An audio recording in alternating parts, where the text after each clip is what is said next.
నాకు ఇప్పుడు రాయదాస్ అంటే వాడు దళితుడు ఉన్నాడు, వాడు ఏమంటాడు, నాది గెలవక ముందేమో కాంగ్రెస్కి గెలవద్దని శతవిధాల ప్రయత్నం చేస్తారు. నాలాంటి వాడు వాస్తవాలు చెప్పే ప్రయత్నం చేస్తే నన్ను ఇబ్బంది పెడతారు. ఇలా గెలిచినాక మా తాతది కాంగ్రెసే, మా ముత్తాతది కాంగ్రెసే, అసలు నేనే కాంగ్రెస్ని గెలిపించినా అని చెప్పే ముండ కొడుకులు ఇట్లా తయారయ్యారు. మళ్ళీ అనుకుంటా మళ్ళీ కాంగ్రెస్ ఎట్లా దింపాలని మళ్ళీ ప్రయత్నం చేస్తుంటారు. పొద్దుగా లేస్తే ఫేక్ వార్తలు వంటి వారుస్తారు.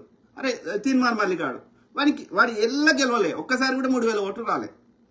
కాంగ్రెస్ కండ కప్పుకున్నాక వచ్చినాక మరి వాడికి నిజంగా కాంగ్రెస్ ఐడియాలజీ నచ్చకపోయినా, కాంగ్రెస్ నచ్చకపోతే కాంగ్రెస్ కండ కప్పుకొని గెలిచిన ఎమ్మెల్సీ సీట్కి ఫస్ట్ రాజీనామా అయ్యారు ఆలోచన కొడక. ఒక సిద్ధాంతము, ఒక ఎథిక్స్. ఇవాళ బీసీ ఎస్సీ ఎస్టీలలో ఈ అమ్ముడు పోయే గాడి కొడుకులు ఆ బీజేపీ పొద్దుగాలేసి చెత్త నింపుతుంటే చెత్త అబద్ధాలు చెప్తే ఒక్క బాపనోడు అన్న రోడ్డు మీదకి వచ్చి జంబికత్తి పట్టుకుంటారా? ఒక్క బాప అందన్న ఇదేమంటారు, ఒక్క బాపన స్త్రీ అయినా దేవదాసి ఎత్తాదిరా? మరి ఎందుకు సిగ్గులేదురా? వాడిచ్చే చిల్లర కోసం ఎందుకురా ఆత్మగౌరవాన్ని చంపుకొని బీసీలు జంబికత్తులు పట్టుకుని రోడ్డు మీదకి వస్తే ఆ ముండాలు? ఆకుల శ్రీవాణి అది లంజముండా. ఒక్కటన్నా వాస్తవాలు చెప్పు. బంగ్లాదేశ్లోనేమో హిందువులు చచ్చిపోయారని పెద్ద లొల్లి చేస్తుంది. ఇరాన్లో పాపం ఒక దేశం యొక్క సార్వభౌమత్వాన్ని తీసే విధంగా చేస్తుంటే ప్రజలు రోడ్ల మీదకి వచ్చి సంఘీభావం తెలిపితే గా దేశంలో అయితే మనకెందుకు అంటారు ఇలా కొడుకు. మరి బంగ్లాదేశ్లో అయితే మాకెందుకురా, పాకిస్తాన్లో అయితే మాకెందుకురా? అంటే ఎథిక్స్ మేమేమంటున్నాం, ఏదున్నా శాంతి ద్వారా చర్చల ద్వారా సమస్యను పరిష్కరించుకోండి. యుద్ధం చేయడం వల్ల అన్ని దేశాలకు నష్టం జరుగుతుంది, ప్రాణ నష్టము, ఆర్థిక వ్యవస్థలు కుప్పగూలుతాయి. కాబట్టి అది అందరికీ నష్టం జరుగుతుంది. కాబట్టి చర్చల ద్వారా సమస్యను పరిష్కరించుకునే ప్రయత్నం చేయండి. ఏ దేశమైనా న్యూక్లియర్ వెపన్ ఉంటే తప్పు కాదు. ఆ న్యూక్లియర్ వెపన్ ని ఆత్మరక్షణ కోసం వాడుకుంటే తప్పు కాదు. కానీ వేరే దేశం మీద వేస్తే తప్పు. వేరే దేశం మీద వాడు ఒకటి వేసే ప్రయత్నం చేస్తుండ అనుకో, నీ దగ్గర 1000 ఉన్నాయి కదరా, వాని దగ్గర ఒకటి ఉంటే. పాకిస్తాన్ దగ్గర లేవా న్యూక్లియర్ వెపన్? పాకిస్తాన్ దగ్గర న్యూక్లియర్ వెపన్ ఉందని ఇప్పుడు మనం రోజు భయపడకుండా బతున్నామా? వాడిని యుద్ధానికి పోతున్నామా? అది లాజిక్ లేదు, మను లేదు, మశానం లేదు. సోకాళ్ళు ఆ దేశ ప్రధానులు కానీ ప్రెసిడెంట్లు కానీ వాడి మీద వ్యతిరేకత వచ్చింది దేశ ప్రజల్లో ఉన్నప్పుడు వాడు యుద్ధానికి పోతారు. ఎందుకంటే ప్రజల దృష్టి మరల్చడానికి. వాడు ఇజ్రాయెల్లో ఎన్నికలు జరపాలి ఎప్పుడో. వాడు కావాలని అత్యవసర పరిస్థితిని యుద్ధాన్ని క్రియేట్ చేసి వాడు ఎన్నికలు జరుపుతలేడు. ఎన్నికలు జరిపితే వాడు ఓడిపోతాడే వాడికి తెలుసు.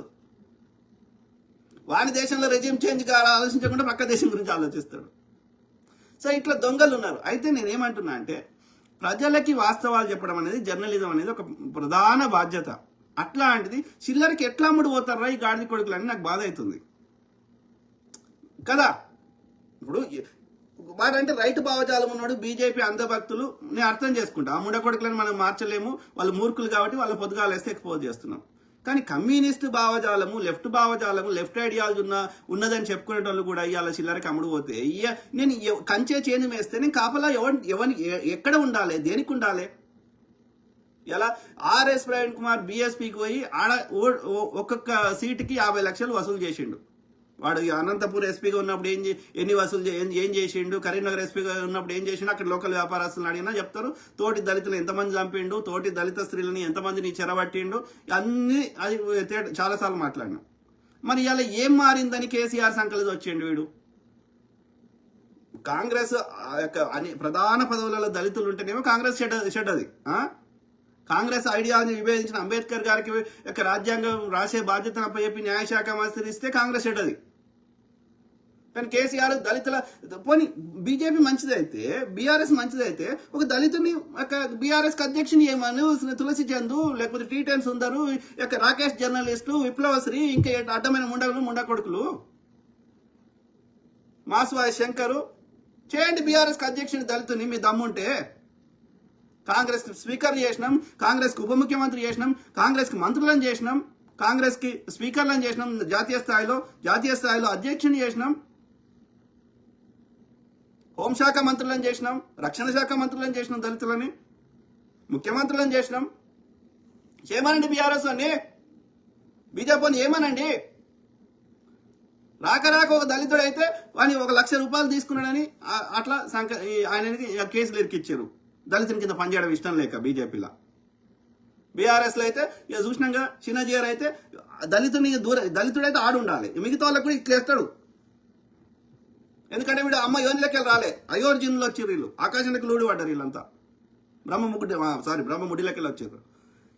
ఇట్లాంటి పరిస్థితులలో మీరు జర్నలిస్టులు అని చెప్పుకొని ఏమవుతుందిరా, మీకు 4 చిల్లర వస్తుంది, కానీ నష్టం అది జరుగుతుంది తెలంగాణ ప్రజలకు కదా.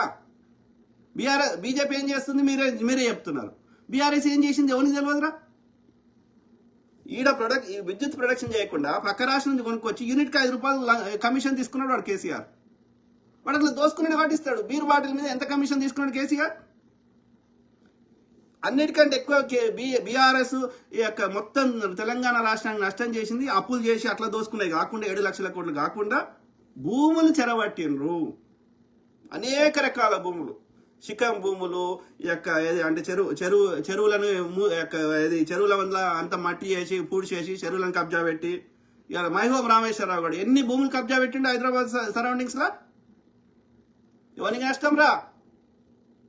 ఇలా చెరువు ఉన్న దగ్గర ఈ కబ్జా పెట్టి ఇల్లు అపార్ట్మెంట్లు కట్టుకుంటే ఈ యొక్క రియల్ ఎస్టేట్ చేస్తే ఆంధ్ర మండ కొడుకులు ఇలా యొక్క పల్లంలో కట్టితే ఏమవుతుంది? అది వర్షం పడ్డప్పుడు వాళ్ళకి నీళ్ళు వస్తున్నాయి. కాంగ్రెస్ హయాంలో కార్లు బోట్లైన కాకుండా చేస్తానండి కేసీఆర్ని ఓడాపిన్ చేయంగా. హైదరాబాద్ లో సండాసులు ఉట్టి డబ్బాలు పెట్టి లక్షల కోట్లు దోసుకున్నాడు వాడు కేటీఆర్ గాని బీఆర్ఎస్ గాని. భూదాన్ భూములు పేర్లనే ఉంది కదరా, భూమిని దానం చేసిర్రు. వినోబాబావే అనేట ఆయన ఉద్యమం చేస్తే బగ్గ భూస్వాములు ఉన్న వాళ్ళు భూములు దానం చేసిర్రు. ఎందుకు దానం చేసిర్రు అవి? ఆ భూదాన భూములను ఎవడు కొనడానికి అమ్మడానికి హక్కు లేదు. వాటిని మేనేజ్ చేయడానికి ఒక బోర్డు పెట్టిర్రు, భూదాన బోర్డు అని. సో ఆ బోర్డు మేనేజ్ చేస్తుంది. అది ఎవడు కొనొద్దు అమ్మొద్దు, అది నియమం. అర్థమైందా? దాన్ని ఒక పేదవారికి గ్రామీణ ప్రాంతాల్లో ఉన్నటువంటి పేదవాళ్ళకి ఆ భూమిని వాడుకోవడానికి ఇస్తారు లీజు లాగా. ఓకే, సో దాన్ని పంటలు పండించుకోవడానికి వాడుకోవాలి.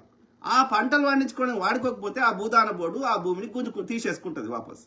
అది నియమం. భూదాన బోర్డు 1965లో ఈ చట్టం తెచ్చారు, భూదాన చట్టం. సో దాని ప్రకారం ఈ భూమిని దానం చేసినటువంటి భూమిని అది వ్యవసాయానికి వాడుకోవాలి గ్రామీణ ప్రాంతాల్లో. పట్టణ ప్రాంతాల్లో ఉన్న భూమిని వాళ్ళు ఏదైనా ఒక ప్రజలకి లీజుకి ఇస్తారు, దాని యొక్క సద్వినియోగం చేయడానికి. పేదవారికి, భూమి లేని వారికి వాళ్ళకి ఒక వెసులుబాటు కల్పిస్తారు. కానీ దాన్ని కొనడము అనడం హక్కు లేదు. దాన్ని కంప్లీట్ గా దాన్ని రక్షించే బాధ్యత భూదాన బోర్డుకే ఉంటుంది. సో ఆ భూదాన బోర్డు ఏ ఆశయంతో ఆ భూదాన భూములని వాళ్ళు దానం చేసిర్రో ఆ ఆశయాన్ని కాపాడడానికి భూదాన బోర్డు ఉంటుంది.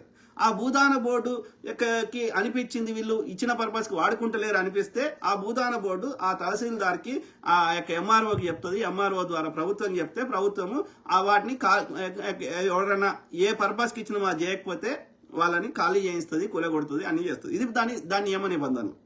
దాన్ని కేసీఆర్ కూడా గతంలో చేసిండు.